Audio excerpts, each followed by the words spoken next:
غسل یې کړی، په ابتدا کې اودس وکړه او ویې لمبلې غسل یې وکړه، نو د غسل نه وروسته بل اوداسه ته ضرورت نشته.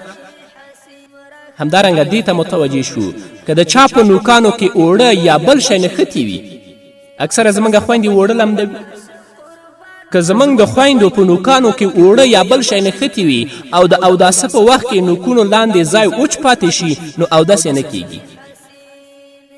او که په داسې اودس باندې زموږ یو مسلمانه خور یا ورور چې د هغه په لاسونو کې نوکانو کې څه شی نښتي وي او هغه ځای لوند نشي، نو په داسې اوداسه باندې مونځ هم نه کیږي، ځکه چې اودس نه ده شوی نو مونځ به څنګه وشي.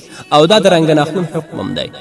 هغه خویندې چې رنګ ناخون لګوي که 100 واره هم اودس وکړي د هغو اودس نه ده شوی، نو چې اودس نه ده شوی مونځ به چېرته وشي. همدارنګه که چاته د اودس کولو نه وروسته دا خبره معلومه شوه چې کوم ځای ورڅخه وچ پاتې شوی دی، د هغه ځای وینځل پکار دي. سلف پر لاس راکش کولو باندې هغه ځای نه لمدېږي او کفایت نه کوي، بلکې د هغه ځای وینځل پکار دي. او که چیرې په چا څه دانه یا بل څه وي او په هغې د اوبرو اچولو سره مریضي زیاتېږي، نو په هغه ځای باندې دې مسحه وکړي. د چا په بدن کې دانه ختلې ده، نو که غسل کوي او همدارنګه که اودس کوي، نو که اوبه ورته رسیږي هغې دانې ته نقصان رسوي، نو صرف مسحه په هغې باندې کفایت کوي چې هغه مسحه کړي. همدارنګه که چیرې د دانې د پاسه څه پټۍ لګېدلې وي یا په هغه باندې شی تړل شوي وي او د هغې په خلاصولو څه تکلیف وي، نو مسحه کول روا دي چې په هغې پټۍ او په هغه پلستر باندې مسحه وکړي. او په موضوع باندې مسحه کول جایز دي. د صاحبینو په نزد باندې په هغه جرابو باندې چې سخینې یعنې ډبلې وي هم مسحه جواز لري، خو د امام ابو حنیفه رحمه الله په نزد باندې هغو جرابو باندې مسحه رواجه چې تر نیمایي پورې په چرم پوښل شوي وي، او چې کومې نن عادي جرابې دي، امام ابو حنیفه رحمه الله وایي چې په دې باندې مسحه نه کیږي. او که چاته تکلیف وي چې همیشه د هغو نه د متیازو څاڅکي تویږي یا د هغه کم زخم وي چې هغه نه همیشه وینه روانه وي، نو په هغه وخت کې اودس کول پکار دی، په کوم وخت کې چې دغه وینه ودرېږي او د متیازو څاڅکي وچ شي.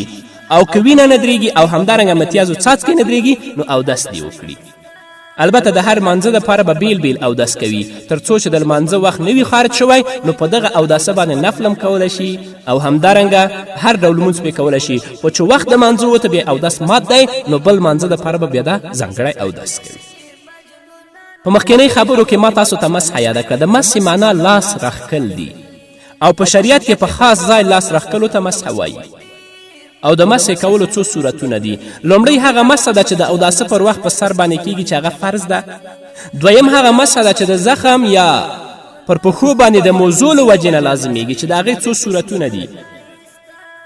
که چیرې په بدن باندې د زخم دانه یا په هغه کې کوم بل زخم وي او د اوبو په اچولو سره تا ته نقصان رسیږي، نو په هغه ځای لاس راښکل کافي دي. او که چیرې د لاس راښکلو هم نقصان و چې تا په هغه زخم باندې خپل راس راکاږو، تاسو ته تکلیف در رسېده، نو همدا ځای همدغسې که پرېږدې هم دې اودس کېږي. چې مسمونه کې فقه اسلامي په 4 شپېتمه صفحه کې دا لیکلي دي.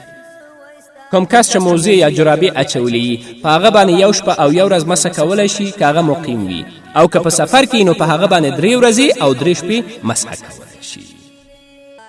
او هغه څوک چې بې اودسه وي هغه قرآن کریم ته هم لاس نشي ورولی، د شکر سجده د تلاوت سجده هم نشي کولی، قرآن کریم هم لیکلی نشي، او همدارنګه د ترجمې والا قرآن کریم ته دې هم لاس نه ور اوږدوي. او نابالغه ماشومان او هغه کسان چې قرآن په یادو لولي، نو هغوی د یادو لوستلی شي، هغو دپاره باک نشته دی. دا د اوداسه مسائل و چې ختم شو. اوس د غسل مسائل. غسل څه ته وایي؟ غسل د ټول بدن وینځلو ته غسل ویل کیږي. په شریعت کې د ناپاکي د لرې کولو یا د ثواب حاصلولو لپاره په خاصه طریقه د ځان وینځل دې ته غسل وایي. او غسل په 4 قسمه دی.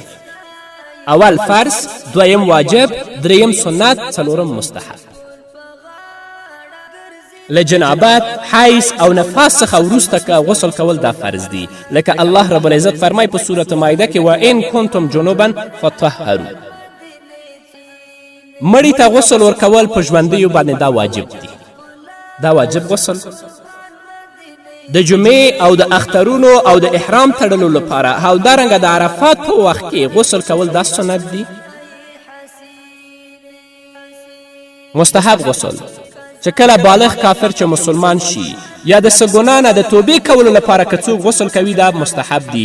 همدارنګه که یو کافر مسلمان کیږي هغه لپاره هم مستحب ده چې غسل وکړي.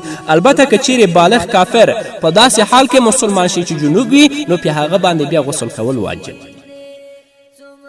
او په هغه څیزونو باندې چې غسل واجبي